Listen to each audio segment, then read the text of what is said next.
नमस्कार दोस्तों, बहुत बहुत स्वागत है हमारे YouTube channel general education zone पे। दोस्तों, इनकम टैक्स वेबसाइट ने इनकम टैक्स डिपार्टमेंट ने 20 मई 2023 को ITR फाइल करने हेतु अपना पोर्टल ऑन कर दिया है।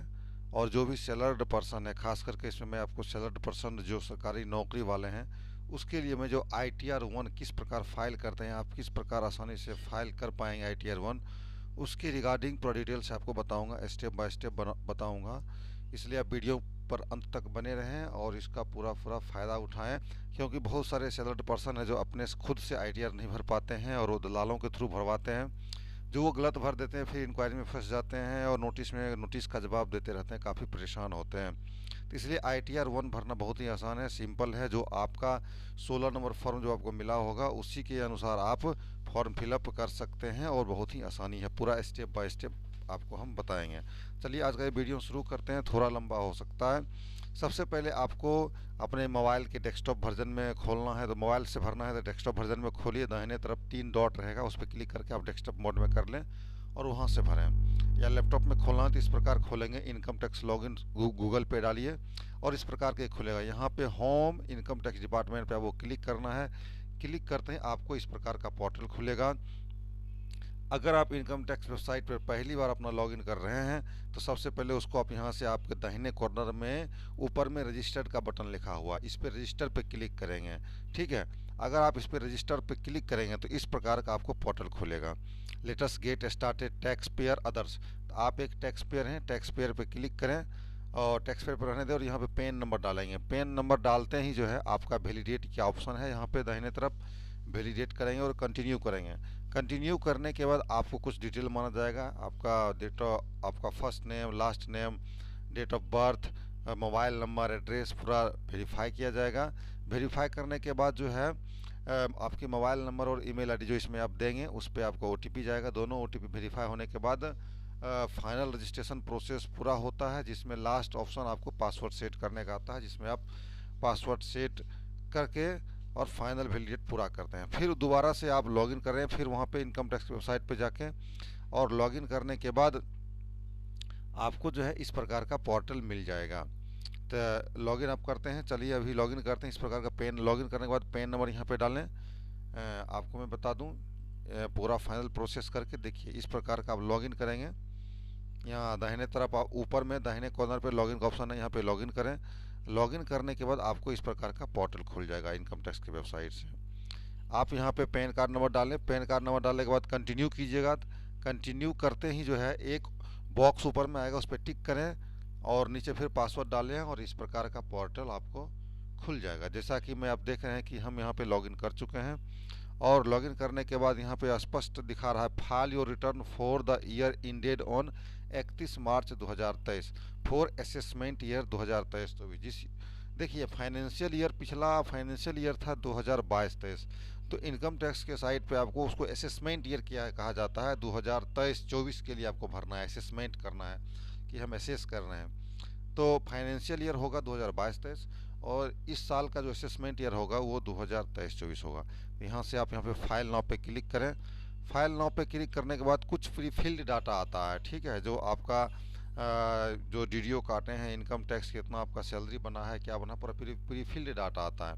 इससे पहले आपको मैं सलाह दूंगा कि सबसे पहले आप सर्विस पे जाएं, जो इनकम टैक्स के वेबसाइट का तीसरा मेन्यू यहाँ पे देख रहे हैं, सर्विस पे जाके अपना टैक्स क्रेडिट देख लें कि मेरा कितना टैक्स कटा है, कितना सैलरी जमा हुआ है, कहाँ कहाँ से आप पैसा कमाए हैं, कितने लोग म्यूचुअल फंड में, शेयर मार्केट से पैसा कमाते हैं। वैसे तो सैलर पर्सन के लिए इलीगल है, लेकिन अगर आप म्यूचुअल फंड से पैसा कमाते हैं फिर भी ITR 1 ही फाइल करेंगे और उसमें पूरा मेंशन करेंगे जो आपको यहाँ पे दिखाएगा। सर्विस कैटेगरी, सर्विस वाले मेन्यू में जाके यहाँ से आप ये डाउनलोड करें, एनुअल इन्फॉर्मेशन स्टेटमेंट। आप एनुअल इन्फॉर्मेशन स्टेटमेंट पे क्लिक करेंगे तो इस प्रकार का आपका प्रोसेस का बटन आएगा। एनुअल इन्फॉर्मेशन प्रोसेस इसलिए आप डाउनलोड करें ताकि आपको पता लग जाए कि आपको आपका जो पैसा आपको आया है वो कहाँ कहाँ से आया है। सारे इनकम टैक्स पे आपका अपलोड होगा, चाहे आप शेयर मार्केट से लाया हो, चाहे आप सैलरी आपको मिला हो, सारा कुछ मिलेगा यहाँ से आपको। तो यहाँ इंस्ट्रक्शन फर्स्ट में मेनू मिलेगा, यहाँ AIS है, तो यहाँ AIS पे क्लिक करें। यहाँ टैक्स पेयर इन्फॉर्मेशन सॉरी, आपने कितना टैक्स पे किया है ये डाटा भी डाउनलोड करें। इसको डाउनलोड करेंगे तो इसमें एक पासवर्ड रहता है। पासवर्ड आपका रहेगा सारे स्मॉल लेटर में पेन कार्ड और पूरा डेट ऑफ बर्थ। जैसे पेन कार्ड जितना है उतना डालिए स्मॉल लेटर में, और डेट ऑफ बर्थ चलिए 12/1/94 है तो 12/1/1994 डालिए, और उसमें आपका ये खुल जाएगा। वैसे ही एनुअल इन्फॉर्मेशन स्टेटमेंट दोनों चेक कर लें और अपने फॉर्म 16 से मिलान कर लें, क्या आप मेरा सही है या नहीं है। अगर इसमें कोई गलती होती है, फॉर्म 16 से आपका मिलान नहीं हो पाता है, तो कंसर्न डीडीओ से आप संपर्क करें ताकि वो मतलब दोनों को मैच करवा सके, क्योंकि मैच नहीं होने के बाद फिर दिक्कत हो जाता है और आपके सैलरी एकुमुलेटेड अच्छा से नहीं हो पाता, फिर आगे आपको इंक्वायरी या इंटीमेशन आ सकता है। बहुत सारे डीडीओ अभी भी मतलब कि मान लीजिए आपका टैक्स इनकम टैक्स वेबसाइट पे अपलोड नहीं किए हैं, जमा नहीं किए हैं, तो इसलिए उनका मिसमैच हो सकता है। मे भी टाइम लग सकता है 10 दिन 5 दिन, लेकिन वो अपलोड हो जाएगा, क्योंकि 20 तारीख से इनकम टैक्स जो है लाइव किए ही हैं। तो ये इनकम टैक्स के वेबसाइट पे सर्विस मेन्यू में जाके ये दोनों फॉर्म अवश्य आप डाउनलोड करें और इससे अपना फॉर्म 16 से मिलान आप कर लें। चलिए हम आपको बताते हैं इनकम टैक्स रिटर्न कैसे भरते हैं। सबसे पहले सेलेक्ट असेसमेंट ईयर आएगा, यहाँ पे असेसमेंट ईयर आप 2023-24 सेलेक्ट करें। यहाँ ऑनलाइन मोड में करें, ऑफलाइन ना करें, क्योंकि आजकल आपको पता है कि सबका आधार से लिंक है, तो ऑनलाइन वेरीफाई करने में आसानी होती है। ऑफलाइन कीजिएगा फिर इसको प्रिंट आउट करके फिर इनकम टैक्स के भेजिए, फिर वो वेरीफाई होगा। ऑनलाइन में क्या होता है, डायरेक्ट इनकम टैक्स के साइट पे अपलोड हो जाता है, तो ऑनलाइन में ही आप करें। चलिए हम ऑनलाइन में कर देते हैं और ये कंटिन्यू करते हैं। कंटिन्यू करते ही इस प्रकार का आपका एक ऑप्शन आ जाएगा, start new filing. Start new filing पे आप क्लिक करें, तो यहाँ पे आप इंडिविजुअल हैं इसलिए आप इंडिविजुअल पे क्लिक करें। इंडिविजुअल क्लिक करते ही कंटिन्यू करें। कंटिन्यू करने के बाद आपको आईटीआर फॉर्म मांगा जाएगा, कौन सा फॉर्म भर रहे हैं। आप एक गवर्नमेंट एम्प्लॉई हैं, चाहे सेंट्रल का हो चाहे स्टेट का हो, तो उसमें आपको ITR 1 भरना है। ITR 1 ही भरने का तरीका भी मैं भी बता रहा हूँ। अभी जो लाइव हुआ है सिर्फ ITR 1 और ITR 4 हुआ है, ITR 4 दूसरे के लिए है, तो ITR 1 यहाँ पे क्लिक करें और प्रोसीड विथ ITR 1 पे क्लिक कर दें। देखिए इस प्रकार आपका 3 मेनू आ जाएगा। लेटेस्ट गेट स्टार्टेड कर दीजिए, इस पर क्लिक कीजिए कि अब इनकम टैक्स पूछेगा कि आप किस लिए इनकम टैक्स भरना चाहते हैं। Taxable income is more than basic income, मतलब टैक्सेबल इनकम आपका ज़्यादा है बेसिक लिमिट से। उसके बाद filing return due to filing any more below maintain, ये तीनों रीजन दिया गया, इसके कारण आप भरना चाहते हैं। तो आपने भरना है सिर्फ अदर पे क्लिक करना है, अदर पे क्लिक करना और यहाँ पे कंटिन्यू कर देना है। ठीक है, कंटिन्यू करते ही आपको इस प्रकार का पॉपअप में नोटिफिकेशन आएगा, इस पर ओके कर दीजिए और इस प्रकार का पूरा प्रोसेस खुल जाएगा। ठीक है, सबसे पहले आपको पर्सनल इन्फॉर्मेशन चेक करना है। यहाँ पे पर्सनल इन्फॉर्मेशन सारे बट पर्सनल इन्फॉर्मेशन है, ग्रॉस टोटल इनकम है, टोटल डिडक्शन है, टैक्स पेड है, टोटल टैक्स लायबिलिटी है। तो सबसे पहले आपको यहाँ पर्सनल इन्फॉर्मेशन चेक कर लेना है कि मेरा पर्सनल इन्फॉर्मेशन सही है या नहीं है। अगर आपका नहीं है तो आप उसमें भरें। फर्स्ट बार भर रहे हैं तो इसमें सब कुछ आपको भरना पड़ेगा। देख रहे हैं आधार नंबर यहाँ पे फिल करना पड़ेगा, मेरा आधार नंबर, आधार इनरोलमेंट आईडी या जो भी है भरना पड़ेगा, क्योंकि मैं पहली बार भर रहा हूँ। यहाँ पे आप एड्रेस कहाँ का है, मोबाइल नंबर, ईमेल एड्रेस मैं कभी भरा नहीं हूँ, इसलिए इस पर ऐसा दिखा रहा है। ठीक है, आप भरे होंगे इससे पहले, तो प्रीफिल्ड डाटा आपको पूरा यहाँ पे आएगा। ईमेल आईडी क्या है, यहाँ नेचर ऑफ एम्प्लॉयमेंट पे आप देंगे, जैसे सेंट्रल है सेंट्रल और स्टेट है तो स्टेट, तो सेंट्रल गवर्नमेंट में दे देता हूँ। और अंडर 191 सेक्शन का हो गया। जो भी है बैंक डिटेल्स यहाँ पे आप भरें। Kindly ensure that at least one bank account professional for transfer of refund, तो यहाँ पे बैंक अकाउंट ऐड कर सकते हैं आप यहाँ पे। ठीक है, अगर बैंक अकाउंट, क्योंकि जो इनकम टैक्स आपको रुपया देगा वो खाते में ही देगा, तो कोई भी यहाँ पे बैंक अकाउंट ऐड कर लें। बैंक डिटेल्स मानेगा, confirm bank account, account type किस प्रकार का है, प्राइमरी है सेकेंडरी है, जॉइंट है या प्राइमरी है, IFSC कोड यहाँ से आपको वैलिडेट करना पड़ेगा। ठीक है, तो ये आप यहाँ से कर लें। चलिए यहाँ पे अगर हम कर लेते हैं तो इसको बैक कर लेते हैं। और बैक करने के बाद यहाँ जब पर्सनल इन्फॉर्मेशन आपका ये अपडेट हो जाएगा तो यहाँ पे आप कंफर्म कर सकते हैं। लेकिन देखिए जब तक हम पूरा डिटेल भरेंगे नहीं, कह रहा है are you opting for new tax regime under section 11, आप पुराने टैक्स रजीम से ही फिलअप करें, क्योंकि पुराने टैक्स में ही बेनिफिट हो मिलेगा, खास करके सैलरी पर्सन को, नया में कुछ नहीं मिलेगा। तो हम बोलते हैं इसमें नो कर देते हैं, हम नो कर पुराने टैक्स रजीम से ही भरेंगे, नया में से नहीं भरेंगे। तब यहाँ अगर कंटिन्यू करते हैं फिर भी देखिए बैंक अकाउंट ऐड करना पड़ेगा, मतलब एक भी डाटा छोड़ते हैं तो आपका फॉर्म आगे नहीं जाएगा। उसके बाद ग्रॉस टोटल इनकम जितना है वहाँ पे मेंशन करेंगे, ग्रॉस टोटल इनकम बटन पे भी जाएंगे, उसके बाद टोटल डिडक्शन पे भी जाएंगे। तो चलिए एक बार मैं आपको पूरा प्रोसेस करके दिखाता हूँ कि आप ऊपर देख रहे हैं। तो यहाँ पे आपको सेलेक्ट नेचर ऑफ एम्प्लॉयमेंट पे करना है, सेंट्रल गवर्नमेंट, तो सेंट्रल गवर्नमेंट हो गया। 139 के तहत हम भर रहे हैं, 139(1) के तहत भरेंगे तो 139 टिक लगा हुआ है। यहाँ पे मेरा पूरा बैंक अकाउंट का डिटेल्स है, जिसमें मेरा जो इनका ITR का जो रिटर्न होगा वो उसमें क्रेडिट होगा। यहाँ पे आप कंफर्म कर दीजिए। यहाँ पे आप कंफर्म करेंगे। कंफर्म करने से पहले आपको कौन सा रेजिम चुनना है, नया वाला या पुराना वाला। तो हम पुराने वाले चुनते हैं, आप पुराने वाले ही चुने, ठीक है। Are you opting for new tax regime, तो हम इसमें लिख देते हैं नो पे टिक मार देते हैं और यहाँ पे कंफर्म कर देते हैं, ठीक है। जैसे मैं रिटर्न पहले सबमिटेड कर रखा हूँ, इसलिए ये दिखा रहा है कि आप पहले सबमिट कर रखें। तो ये पहला मेरा वेरीफाई हो गया, तो यहाँ पे कंफर्म का ऑप्शन आ जाएगा, पर्सनल इन्फॉर्मेशन कंफर्म्ड। अब ग्रॉस टोटल इनकम पे आप में जाना है, तो ग्रॉस टोटल इनकम आपका इस प्रकार दिखाएगा। इसमें सारे पे आप स्किप कर दें, स्किप द क्वेश्चंस। अगर आप इसमें पहले भरना चाहते हैं तो वो भी भर सकते हैं। या आप क्या are you eligible to claim exemption house rent allowance, अगर HRA आपका एग्जेम्पशन है, मतलब इनकम टैक्स के अंदर नहीं आता है, तो आप ये नो करके यस करके उस पर आप अमाउंट डालें कितना आप एग्जेम्प्ट लेना चाहते हैं। ये सारा दिखाएगा आपको। जो भी अलाउंस है आपका, मान लीजिए CA है, CA तो एग्जेम्प्ट होता है, उसमें भी आप CA भरें जितना मिलता है, आप जितना बच्चों का लिए हैं। उसके बाद ट्रैवल LTC क्लेम, इस सब में भी आप डाल सकते हैं। और इस सब में मैक्सिमम लिमिट 1 लाख 1.5 लाख तक होता है। इन सारे अंडर सेक्शन 10 में 1.5 लाख तक आप डाल सकते हैं, मतलब एग्जाम्शन के लिए, ठीक है।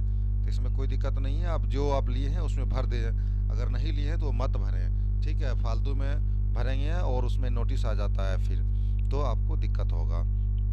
कोई अदर एग्जाम्शन है तो इसमें भी कर सकते हैं, या इसको स्किप और स्किप द क्वेश्चन भी कर सकते हैं, ठीक है।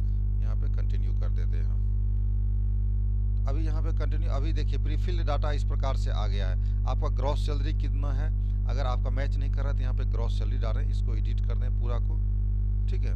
और यहाँ पे ग्रॉस सैलरी जितना भी वहाँ पे इतना डालें, ग्रॉस सैलरी डाल दें। ग्रॉस सैलरी के बाद आप डाल देने के बाद पूरा अपने आप डाटा प्रीफिल लेगा। कंट्री यहाँ पे डाल दें, आप कहाँ से हैं भाई, कंट्री आप हम इंडिया, रीजन कहाँ का है, इसमें आपको NRI तो है नहीं, इसलिए आप इसको छोड़ दें, ठीक है। या इसको डिलीट भी कर सकते हैं, तो हम डिलीट कर देते हैं, हमें NRI तो है नहीं, नॉर्मल है। एग्जेम्प्ट अलाउंस, देखिए नेचर ऑफ अलाउंस, कौन सा अलाउंस आप एग्जेम्प्ट करना चाहते हैं। सेक्शन 10(5) लीव ट्रेवल LTC तो आप पक्का भरें। उसके अलावा जो है allowance of paid for allowed such at outside India, ये भी नहीं भरना है। Section 10(10) death cum retirement gratuity. इसके अलावा जो है tax paid by employer non mandatory allowance to be meet with, जो भी आपका ये सेक्शन दिखा रहा है, आपके फॉर्म नंबर 16 में मेंशन होगा कि किस में आपको इनकम टैक्स में छूट मिला है, कितना मिला है, पूरा मिला होगा, डिटेल उसमें भरा होगा, ठीक है, एग्जाम्शन वाले कॉलम में। तो उससे आप मिलान करके उस सेक्शन के अंदर आप इसमें डाटा भर दें, तो पूरा इस प्रकार से आपको दिखा देगा। स्टैंडर्ड डिडक्शन 50,000 का मिलता है, वो भी आपको दिखा देगा। और सारे भरने के बाद यहाँ पे सेव एंड कंटिन्यू कर सकते हैं। इसके बाद कंटिन्यू करने के बाद आपका नेक्स्ट कॉलम आ जाएगा, जैसा कि आप यहाँ पे देख रहे हैं। कंफर्म कीजिए, आपको इस प्रकार से नेक्स्ट आएगा।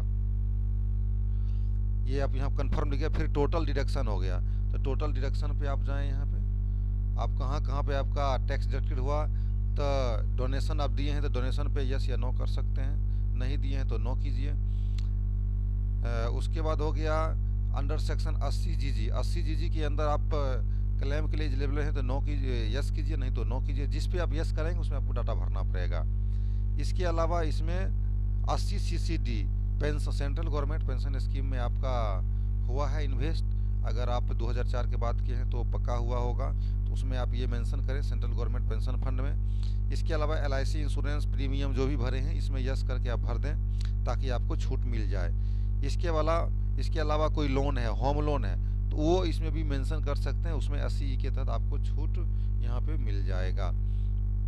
और कोई डिडक्शन है तो इसमें आप भर सकते हैं। या सेविंग अकाउंट पे इंटरेस्ट मिला है आपको 10,000 15,000, वो भी इनकम टैक्स के प्रीफिल डाटा में आपको आएगा, तो यहाँ पे आप उस पर छूट लेना चाहते हैं तो यहाँ पे आप करके कंटिन्यू कर सकते हैं। तो आप यहाँ पे हम कंटिन्यू कर देते हैं। चलिए, तो आपको नेक्स्ट मेन्यू इस प्रकार से खुलना शुरू हो जाएगा कि आपने टैक्स पेड कितना किया है, टैक्स लायबिलिटी आपका कितना है, ठीक है। इसमें आपको देख लीजिए सब कुछ कर दिए हैं, टैक्स डिडक्शन हो गया, कंफर्म कर देते हैं हम यहाँ पे, कंफर्म कर देते हैं। तो आपका एक प्रकार से पूरा ये डाटा दिखाएगा कि कहाँ पे क्या है, कहाँ पे क्या नहीं है। देखिए इस प्रकार से आपका रिटर्न दिखाएगा। टोटल डिडक्शन कंफर्म कर दिए। अब आपने टैक्स कितना पेड किया है, हमने 63,030 पेड किया है तो दिखा रहा है। अगर इसमें पूरा अगर करते ये तो टोटल टैक्स आपका मिल गया है, तो उसके बाद टैक्स की लायबिलिटी पर हम क्लिक कर देते हैं। ठीक है, तो यहाँ पे हम ये कर दिए। तो देखिए यहाँ पे सारा कुछ डिटेल आ गया, कितना टैक्स कटा है, कहाँ पे क्या कटा है। फिर हम कंफर्म करते हैं, और कंफर्म करने के बाद जो है एक चीज़ और है, इसमें आप रिटर्न किस में दें ये पूरा डिटेल आपका दिखा देगा इस प्रकार से।